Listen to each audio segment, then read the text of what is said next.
Hello guys, today in this video we'll be learning about the box model in CSS, and this will help you to learn how to position your elements using margin, border and padding.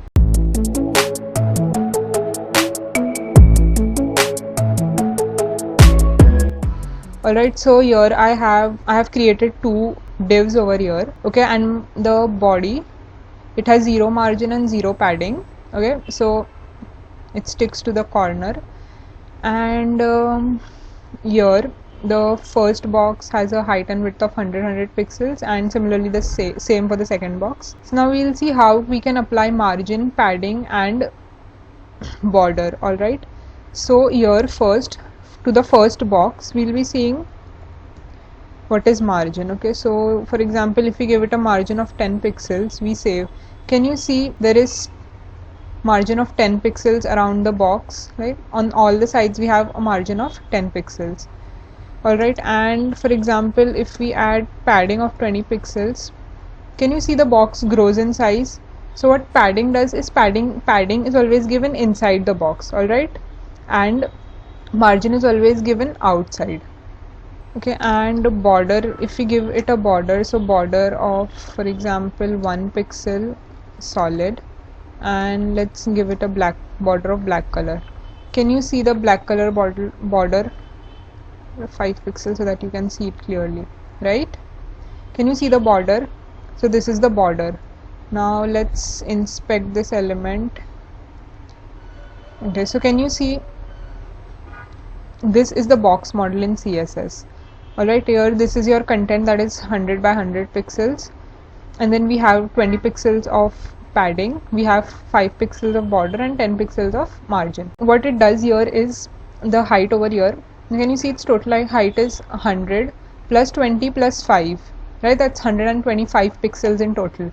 So the height of this element is 125 pixels, and also the width is 125 pixels. Okay, margin is not counted in the in height or width. Alright, so here for example, you don't want to do all that math in your head, so what we can do is we can give it a box sizing of border box, and when you say, can you see it reduced to 100 pixels. Now when you calculate this, that is 20, this is 5, right? So 25 and 25 50, and this is 50, that's 100. If you give it a box sizing of border box, what it will do is it will count the padding and border also inside of your height and width, right? So this is how box sizing border box works. And now for example, let's give margin to our second box. So here for example, if we give it a margin of 20 pixels, can you see it has space around itself? And if we give it a padding of, for example, 30 pixels, can you see the box grows in size? Here can you see okay, this is the first box. Let's inspect the second one. Here we don't have box sizing to be border box, right? So here what is happening is, can you see the second box is 100 pixels in height, plus it is adding the padding on both the sides, so this means it is a total of 30, and 30 is 60, so 160 pixels of height and 160 pixels of width. Alright, and if we give it a border, for example, border of 10 pixels solid and blue, for example, can you see it has a border?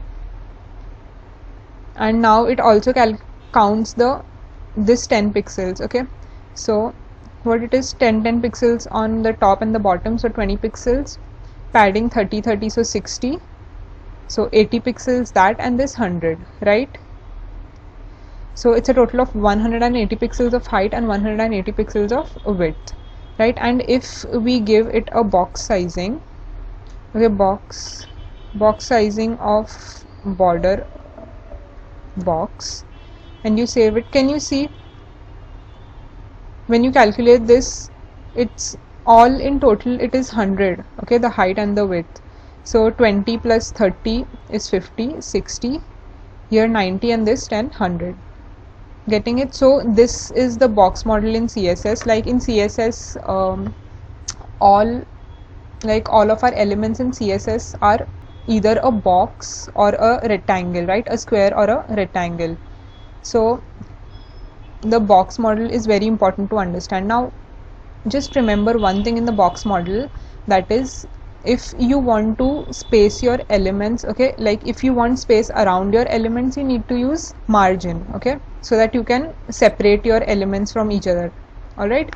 And when do you have to use padding? Padding is always applied inside, okay, so remember that padding will be applied inside, okay, inside your box the padding will be applied, and then you have the border, and then you have the margin, okay, margin is always outside.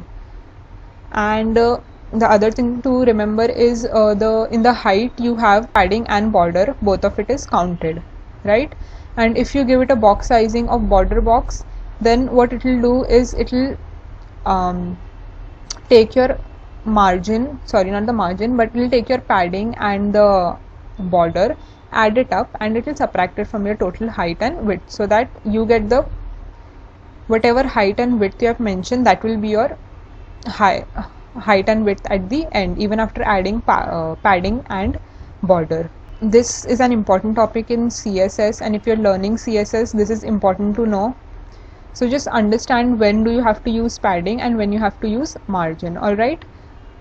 To mention one thing, that is here, for example, we have a margin of 10 pixels right around the first box, and we have a margin of 20 pixels around the second box. So what will happen over here is this total, okay, or this total, this is going to be 20 pixels in total. All right. So here, for example, if we give it a margin of 50 pixels and we save, can you see the margin between these two increases? Now this is a total of 50 pixels.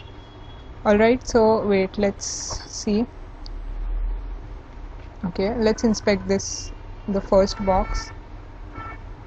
Can you see it has a margin total of 50 pixels, right? And this one over here, if we inspect this box, this has a margin of 20 pixels, right? So what this is doing is, here in the middle it's a total of 50. all right, like whichever element of yours has more pixels of margin, it will consider that, okay, as the total amount of margin, and it will divide it in both of them. All right. So for example, if we give this one a margin of 100 pixels and we save, can you see the margin increased? But here the total is 100, okay, it's not 150, 150, it's not 150, okay, it's 100. Remember that. It will divide this 100 into 100 for this one, sorry, not 100 for this, 50 for this one and 50 for this one. Okay, so this is how margin works between two elements. Okay, so this is also important to consider when you're learning the CSS box model. All right. Okay, so I hope this video helped you guys, like this made things clear. And I have an Instagram post, okay, on the box model in CSS. Don't forget to check that out. I'll put the link in the description box. Alright, so I hope you guys got something out of this video, and if you guys got to learn something, don't forget to subscribe to my channel. I'll be coming up with such videos, and do give it a like if you liked it. Alright, so thank you so much for watching and have a good day.